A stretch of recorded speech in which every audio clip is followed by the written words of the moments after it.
Hello दोस्तों। आज की कहानी बेहद रोमांटिक है, इसलिए प्लीज़ पूरी सुने। सुबह के 8 बज रहे थे। 8 बजते ही टेबल पर रखा हुआ मोबाइल बज उठा। उसमें अलार्म बज रहा था।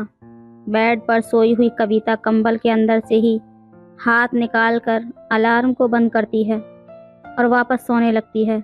लेकिन कविता के साथ उसी बेड के अंदर सो रहे उसके अंकल की नींद खुल चुकी थी और नींद खुलते ही हाथ आगे बढ़ाकर कविता को अपनी ओर वापस खींच लेते हैं। इस पर कविता कहती है, क्या कर रहे हैं अंकल, प्लीज़ छोड़िए ना। सारी रात तो आपने वैसे भी सोने नहीं दिया, अब तो सोने दीजिए।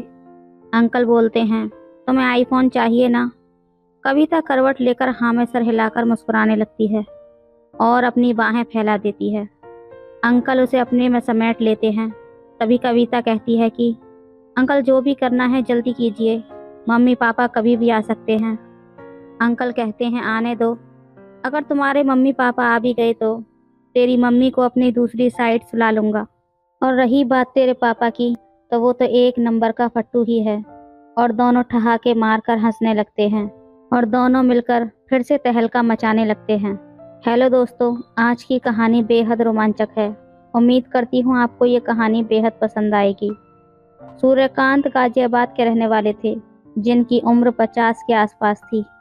वो एक मल्टीनेशनल कंपनी में सेल्स के डिपार्टमेंट में नौकरी किया करते थे। परिवार में उनकी पत्नी थी, जिसका नाम वर्षा था। उसकी उम्र करीब 42 से 45 साल थी और उनकी एक बेटी थी, जिसका नाम कविता था और कविता की उम्र करीब 20 साल थी। सूर्यकांत जी स्वभाव से जितने सरल थे, उनका रहन सहन भी उतना ही सादा था। लेकिन उसके उल्टा उनकी पत्नी वर्षा उतनी ही मॉडर्न ख्यालात की थी। वो अपना खुद का एक ब्यूटी पार्लर चलाया करती थी और अपनी माँ को देख देख कर बड़ी हुई उनकी बेटी कविता, वो भी अपनी माँ के नक्शे कदम पर चल रही थी। जितनी सुंदर माँ, उससे भी कहीं ज़्यादा सुंदर उनकी बेटी कविता थी। लेकिन उसके भी शौक और उसका रहन सहन अपनी माँ से कम नहीं था। सूर्यकांत जी की कमाई इतनी ज़्यादा नहीं थी कि उनको उस लेवल पर वो रख सकें। अपने परिवार का अच्छे तरीके से वो पालन पोषण करके अपनी बेटी को पढ़ा लिखा सकें, इतना उन्होंने किया था। लेकिन माँ और बेटी की ख्वाहिशें कभी कम नहीं होती थीं। जिंदगी किसी तरह से खींचातानी करके चल रही थी। बेटी जब भी कॉलेज जाती, कॉलेज में अपने दोस्तों और लड़के लड़कियों का स्टैंडर्ड देखती, तो मन ही मन वो सोचा करती थी कि काश मैं भी इनकी तरह रह पाती, मैं भी इनकी जैसी चीज़ें ला पाती। और इधर जो माँ थी, उसका भी आए दिन अपने पति सूर्यकांत जी से बहस होती ही रहती थी। रोज़ की तरह आज भी सूर्यकांत जी ऑफिस पहुंच गए, लेकिन उस ऑफिस का माहौल कुछ अलग था। पता करने पर मालूम चला कि पुराने बॉस का ट्रांसफ़र हो गया है। उनकी जगह पर नए बॉस आए हुए हैं। देखते ही देखते एक व्यक्ति कैबिन से निकल कर के बाहर आता है और पूरे स्टाफ का अच्छे से वेलकम करता है। वो अपना परिचय सबको देते हैं कि हेलो गाइस, मेरा नाम अमित कुमार है और मैं आज से आप लोगों का बॉस हूँ। मुझे बॉस नहीं, अपना फ्रेंड समझिए और ऐसा कोई काम न कीजिए कि मुझे आपको बताना पड़े कि मैं आपका बॉस हूँ। सब लोग हंसने लगते हैं। उसके बाद सब अपने अपने काम में लग जाते हैं। कुछ ही देर के बाद अमित किसी काम से सूर्यकांत को अपने केबिन में बुलाते हैं और कुछ काम के बारे में बातें होती हैं। उसके बाद सूर्यकांत अमित से कहता है कि सर, आप कहाँ पर रह रहे हैं और आपकी फैमिली में कौन कौन है। इस पर अमित कुमार उसे बताता है कि राजेंद्र नगर में फ्लैट मैंने किराए पर लिया है और फैमिली में अकेला हूँ। मेरी शादी हुई थी, लेकिन मेरा 7 साल पहले डिवोर्स हो चुका है। अब मैं अकेला ही रहता हूँ। अभी बस सामान आया ही है, अभी कुछ सेट नहीं हुआ। कुछ देर रुककर सूर्यकांत कहता है, सर अगर आप बुरा ना माने तो जब तक आपका घर सेट नहीं हो जाता, तब तक आप क्या मेरे घर पर डिनर कर सकते हैं। मेरी पत्नी को भी बहुत खुशी होगी। अमित कुमार कहता है, अरे नहीं नहीं, आप क्यों परेशान होते हैं, मैं होटल में मैनेज कर लूँगा। सूर्यकांत की जिद करने पर अमित मान जाता है। सूर्यकांत घर जाकर सब बातें अपनी पत्नी को बताता है, लेकिन उसकी पत्नी चिढ़ जाती है। लेकिन फिर बाद में वो मान जाती है।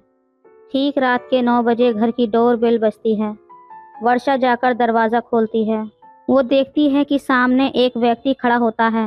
वो दिखने में काफ़ी हैंडसम और काफ़ी उम्र का था, लेकिन उसकी बॉडी एकदम फिट लग रही थी। और वो व्यक्ति सूर्यकांत का बॉस अमित कुमार था। लेकिन जब अमित कुमार सामने खड़ी वर्षा को देखता है तो वो देखता का देखता रह जाता है। उसके दिल में घंटियां सी बजने लगती हैं, क्योंकि वर्षा बहुत ही खूबसूरत महिला थी। अमित कुमार देखकर पिघलने लगता है, फिर खुद को संभालता है और कहता है, मैं अमित हूँ, सूर्यकांत का बॉस। वर्षा अमित को अंदर आने को कहती है। अमित सोफे पर बैठ जाता है। वर्षा टेबल पर डिनर लगा देती है और कविता को आवाज़ लगाती है। कविता सीढ़ियों से उतरते हुए आती है। अमित हल्की मुस्कान देता है। उसके बाद सूर्यकांत जी एक दूसरे का परिचय करवाते हैं। फिर सब लोग साथ बैठकर डिनर करते हैं। लेकिन डिनर करते करते अमित कुमार की नज़रें सिर्फ और सिर्फ वर्षा पर टिकी हुई थीं। वो वर्षा को ताड़े जा रहा था, उसे घूरे जा रहा था। जब डिनर हो जाता है तब वर्षा अमित कुमार से कहती है कि अब आप रोज़ यहाँ आएंगे और यहीं पर डिनर किया करेंगे। अमित मना कर रहा था कि इसकी कोई ज़रूरत नहीं है, लेकिन वर्षा नहीं मानती। अमित कुमार थैंक्स कहकर चला जाता है। सूर्यकांत अपनी पत्नी का बदला हुआ रूप देखकर बहुत खुश होता है कि चलो इसी बहाने शायद मेरा प्रमोशन हो जाएगा। लेकिन वो नहीं जानता था कि उसकी पत्नी वर्षा के दिल में कुछ और ही चल रहा था। अमित की उम्र करीब 45 साल की थी, लेकिन उसने अपने आप को फिट बनाए हुए था, इसलिए उम्र में वो कम दिखता था। अब डिनर करने के लिए रोज़ अमित कुमार उनके घर आने जाने लगा। एक हफ्ते में अमित इस परिवार में अच्छे से घुल मिल गया और वर्षा से आंखों ही आंखों में बातें भी शुरू हो गईं। अमित कुमार और वर्षा दोनों एक दूसरे को दिल दे चुके थे। दोनों ने एक दूसरे को फ़ोन नंबर दिया। दोनों फ़ोन में चैटिंग करने लगे और चैटिंग में ही अपने दिल की बात अमित कुमार ने वर्षा से कह दी थी और वर्षा ने भी उसके ऑफ़र को फ़ोन पर ही एक्सेप्ट कर लिया था। अब तलाश थी सिर्फ एक मौके की। अब ऐसे हालात बनने की वजह से अमित कुमार सूर्यकांत को ज़्यादातर बाहर टूर पर रखने लगा था। उसे प्रमोशन का लालच देने लगा था और प्रमोशन के चक्कर में सूर्यकांत भी ज़्यादा मेहनत करता था और काम के सिलसिले में शहर से बाहर जाने लगा। इसी मौके का फ़ायदा उठाकर अमित कुमार एक दिन सूर्यकांत के घर पहुंच जाता है। घर में सिर्फ वर्षा थी। कविता कॉलेज गई हुई थी। घर में कोई तीसरा नहीं था। दोनों अपनी भावनाओं पर कंट्रोल नहीं कर पाते और एक दूसरे से लिपट जाते हैं और वहीं रखे सोफे पर तहलका मचाना शुरू कर देते हैं। काम पूरा होने के बाद अमित चला जाता है। जब अमित कुमार का उनके घर हमेशा का आना जाना हो गया था, दिन हो चाहे रात हो या फिर कोई छुट्टी, वो सारा दिन उन्हीं के घर पड़ा रहता। इधर कविता इस चीज़ को बराबर नोटिस किया करती थी कि मेरी माँ और अमित कुमार के बीच में ज़रूर कुछ न कुछ चल रहा है, लेकिन उनको कभी रंगे हाथ नहीं पकड़ पाई थी। लेकिन एक दिन अचानक कविता कॉलेज से घर जल्दी आ जाती है। घर के अंदर वो देखती है कि अमित कुमार और उसकी माँ बड़ी तेज़ी से तहलका मचा रहे थे और अमित माँ का मुंह दबाए हुए था ताकि वो आवाज़ न कर सके। लेकिन कविता चुपचाप वहाँ से वापस आ जाती है और वापस घर से बाहर निकल जाती है और घर से बाहर निकलने के बाद आवाज़ लगाते हुए अंदर आती है ताकि उसकी माँ को लगे कि कविता बिल्कुल अभी आई है। और जैसे ही कविता आती है, वो दोनों लोग अपने अपने कपड़े ठीक करके हॉल में आ जाते हैं। अब जब भी अमित घर पर आता तो कविता और वर्षा दोनों के लिए कुछ न कुछ गिफ्ट लेकर आया करता था। लेकिन अपनी माँ को अमित कुमार के साथ वो सब करते हुए देखने के बाद कविता का दिमाग तेज़ी से काम करने लगा था। वो ये नहीं सोच रही थी कि मेरी माँ पिताजी को धोखा दे रही है। उसका दिमाग तो इस ओर दौड़ रहा था कि अंकल को अगर मैं अपने जाल में फंसा लूँ तो मैं अपने वो सारे काम, अपनी सारी ज़रूरतें मैं अंकल से पूरी करवा सकती हूँ। सिर्फ़ और सिर्फ ज़रूरत है तो अंकल को अपने पीछे दीवाना बनाने की, और वो इस वक्त से अपने प्लान को एग्जीक्यूट करने में लग जाती है। इसके बाद से उसने अपना रहन सहन सब कुछ चेंज कर दिया था। अब वो जब भी अंकल के सामने आती तो शॉर्ट्स और डीप नेक टी शर्ट पहनकर ही आया करती थी ताकि अंकल उसको नोटिस करें और उसे उस नज़र से देखें।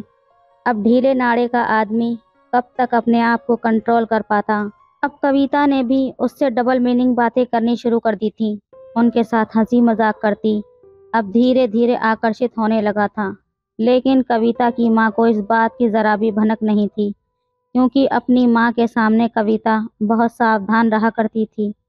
एक दिन दोपहर के समय जब अमित घर आकर डोरबेल बजाता है, तब कविता ही दरवाज़ा खोलती है। उस वक्त कविता शॉर्ट्स और डीप नेक टी शर्ट में थी, जो कि बहुत ही छोटी टाइप की टी शर्ट थी, जिसमें से उसका पूरा वजूद साफ देखा जा सकता था। उसे इस तरह से देखकर अमित कुमार पागल सा हो जाता है।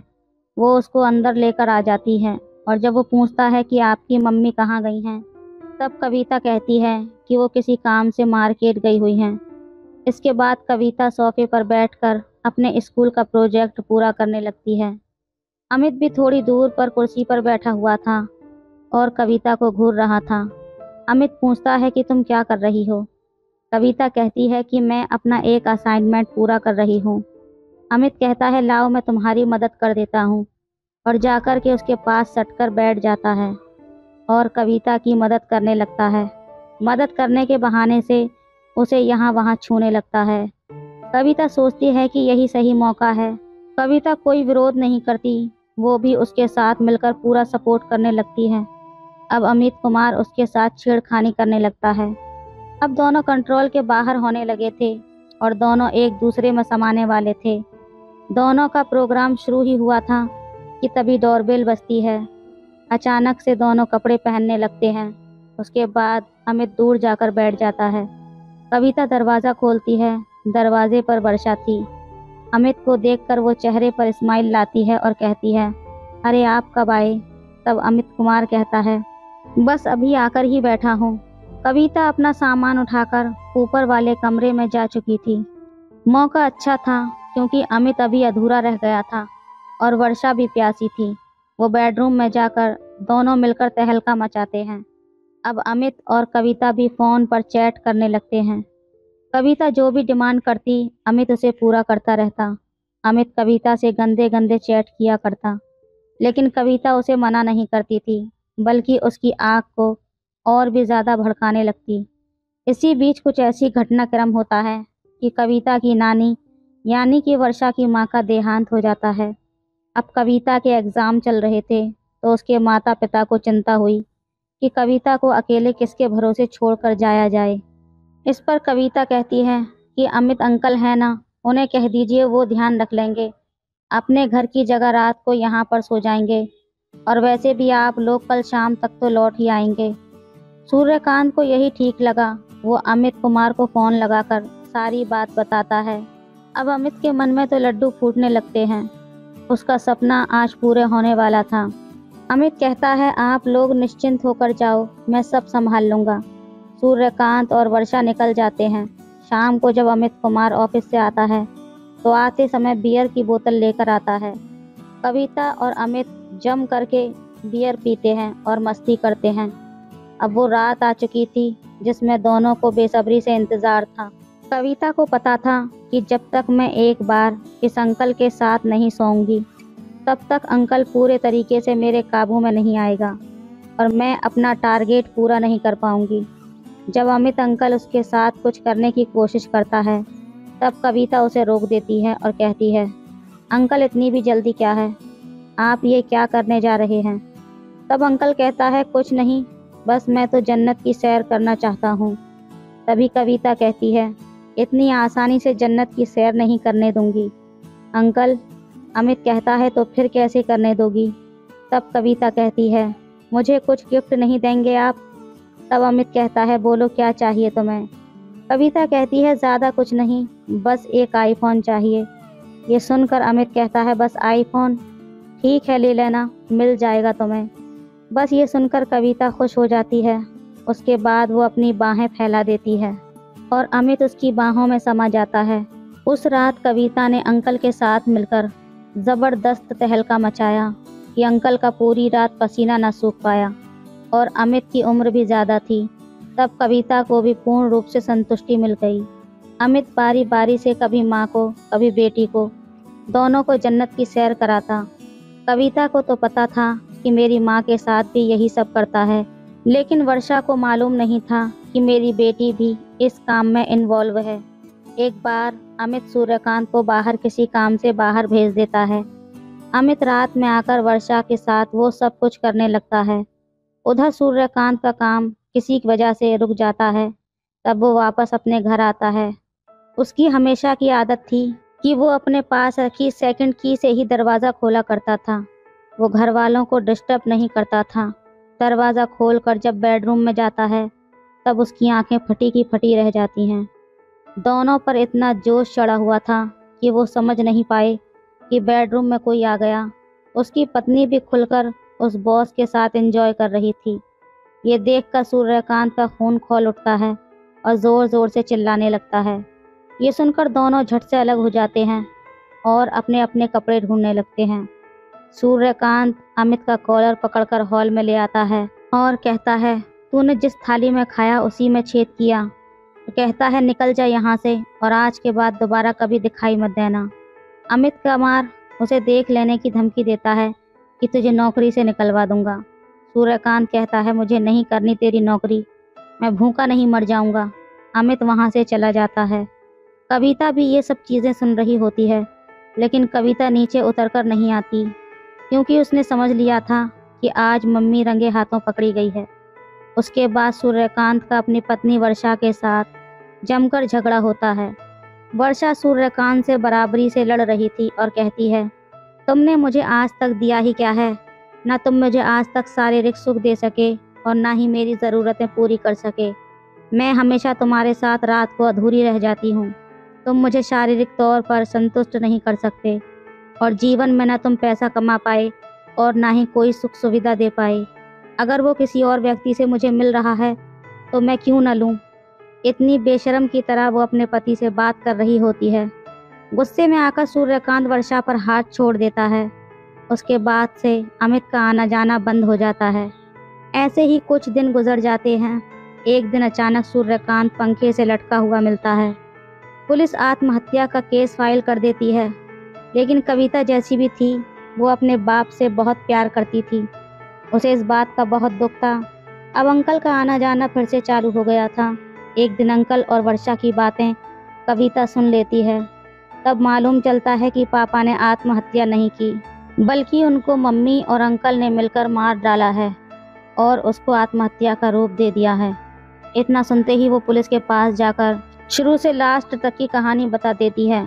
पुलिस वर्षा और अमित कुमार को उठाकर जेल में डाल देती है। तो दोस्तों, ये थी आज की कहानी। आपकी क्या राय है इस कहानी पर, हमें कमेंट में ज़रूर बताएं। वीडियो अच्छी लगे तो लाइक करें, शेयर करें, सब्सक्राइब करें।